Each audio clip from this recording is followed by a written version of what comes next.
नमस्कार भाइयों बहनों। आज कबीर दास जी के बारे में कुछ कहना चाह रहा हूँ मैं।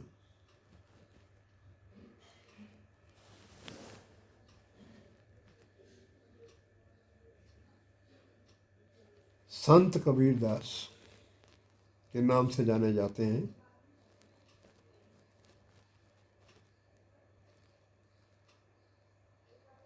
और निर्गुण अवस्था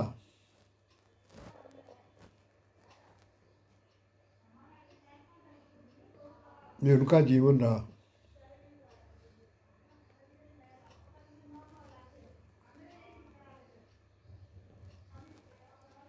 इनके द्वारा बोले गए दोहे पूरे भारत में प्रसिद्ध थे। इतने प्रसिद्ध थे कि जंगलों में साधना तपस्या कर रहे संत लोग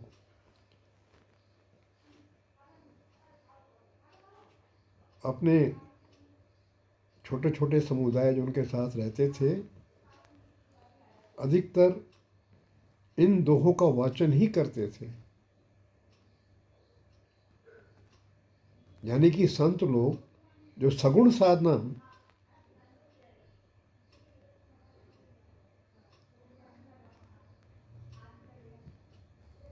में रहते थे, लेकिन पसंद उनको कबीर दास जी के दोहे ही आए। यानी सगुण ने निर्गुण को पसंद किया। क्वेश्चन सगुण निर्गुण का नहीं है, क्वेश्चन सत्य का है। सत्य कहाँ से झलक में आता है। कबीर दास जी एक गरीब व्यक्ति थे, रुई धुनने का कार्य करते थे। तो जहाँ रुई धुनी जाती है वो पूरा कमरा रुई के छोटे छोटे कणों से भरा रहता है।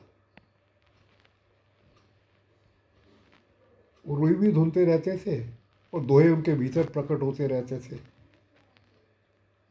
उन दोहों को किसी ने उनके सहायक के रूप में लिखना शुरू किया। किसी ने लिखा होगा क्योंकि वो तो रुई धुनते थे।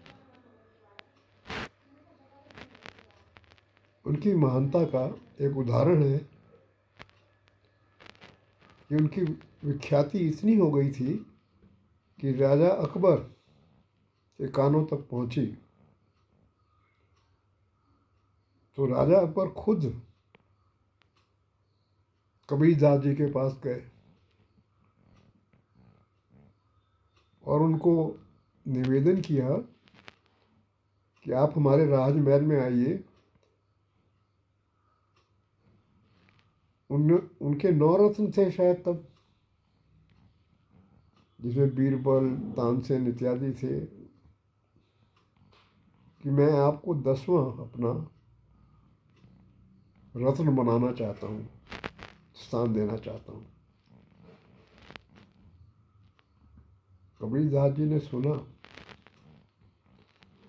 और उनको कहा, मुझे तो अपने जीवन से कोई कठिनाई ही नहीं है, ना मुझे महली सुख सुविधाओं की आवश्यकता है। राजा अकबर चौंके। उनके कमरे में तो रुई की फोए जिसे कहते हैं छोटे छोटे घूमते रहते, उनसे घूमते रहते थे। वो इस व्यक्ति को कोई आकर्षण ही नहीं है राजमहल में रहने का।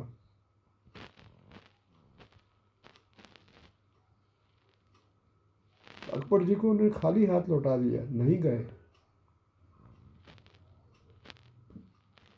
वो रुई धुनने का कार्य करते रहे, आनंद में रहे। तो पैसा कुछ मिल जाता था इस कार्य में, उससे जीवन यापन होता था। लेकिन उनके दोहे इतने गूढ़ तत्व को छुपाए रहते थे कि इस पर तो सुना मैंने MA master of arts, PhD वहाँ उनके कोरुकुलम यानी उनके विषय क्रम में बड़े आदरपूर्वक शामिल थे इनके दोहे। कहते हैं रिसर्च भी की गई इस पर। आजकल मतलब उस समय तो उस काल में तो सिर्फ वो उनका साहित्य लिखा जाता रहा, संग्रहित हुआ। बाद में ये आजकल भी इसने बहुत ऊंचा स्थान पाया एजुकेशन में। तो मैंने जैसे बताया कि मैंने खुद अपनी आंख से देखा है जंगल में कि एक सिद्ध संत सिद्धियों से भरपूर, मेरी उससे जान पहचान भी थी अच्छी खासी, और खुलकर मेरी बात भी उनसे होती थी।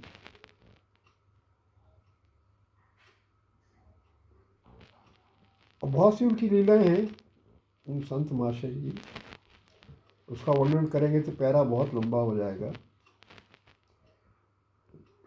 लेकिन उनकी कुछ लीलाएं हमारे साथ जो घटी वो मैं जानता हूँ, उसको उसका वर्णन से भी प्यारा लंबा हो जाएगा। मूल तत्व पे मैं आना चाहता हूँ कि उनके यहाँ जैसे 5-6 लोग बैठे हुए हैं, 5-10 लोग गांव के,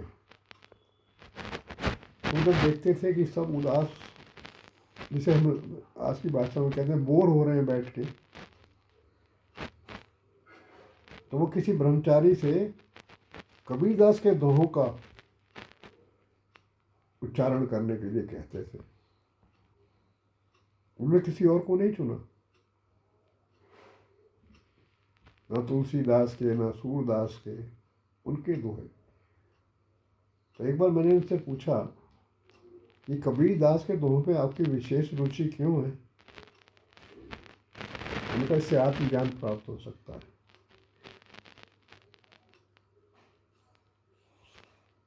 ठीक है, ठीक सिद्ध से ठीक ही कह रहे होंगे।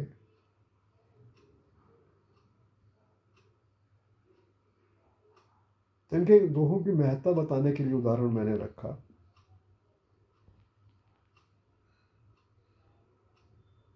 तो ये निर्गुण के आश्रय से उनके दोहे प्रकट उनके अंदर होते थे। निर्गुण ईश्वर, उनके दोहों में कहीं भी मूर्ति का, किसी प्रकार की साधनाओं का वर्णन नहीं है। उन्हें सामान्य जनजीवन को एक ऐसी आंतरिक प्रेरणा से भरा जिससे वो जीवन में एक संतोष भाव को ला सके। क्योंकि वो तो जानते थे कि एक कमरे में, मिट्टी के बने कमरे में जो वो कार्य करते थे, राजा अकबर का ऑफर ठुकरा चुके थे। वो जानते थे कि मनुष्य को क्या चाहिए।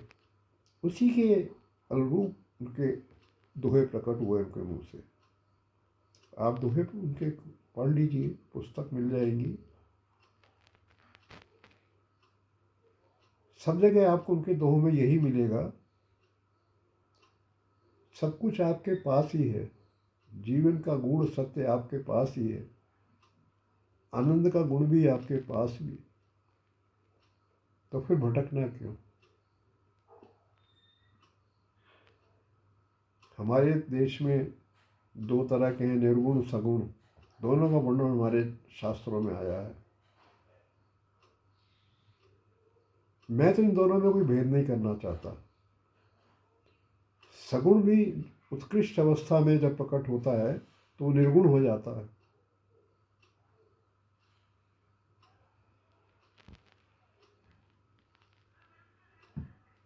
भक्ति भाव, जब आप भक्ति कर रहे हैं ईश्वर की,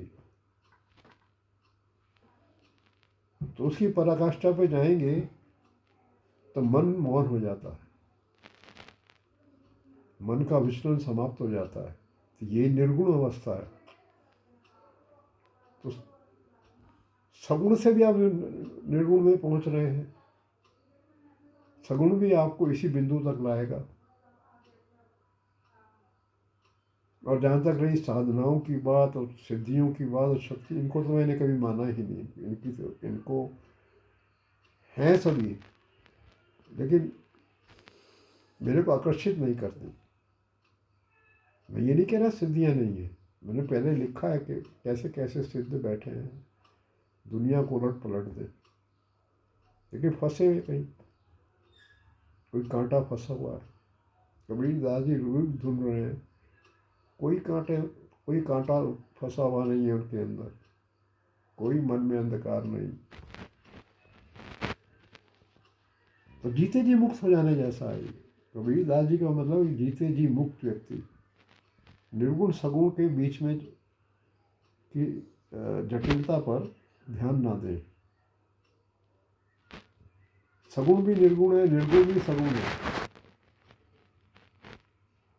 निर्गुण का व्यवहार भी सगुण की तरह हो जाता है और सगुण का व्यवहार भी निर्गुण की तरफ हो जाता है। किसी एक साइड को ना पकड़ें, जीवन के मूल तत्व को पकड़ें।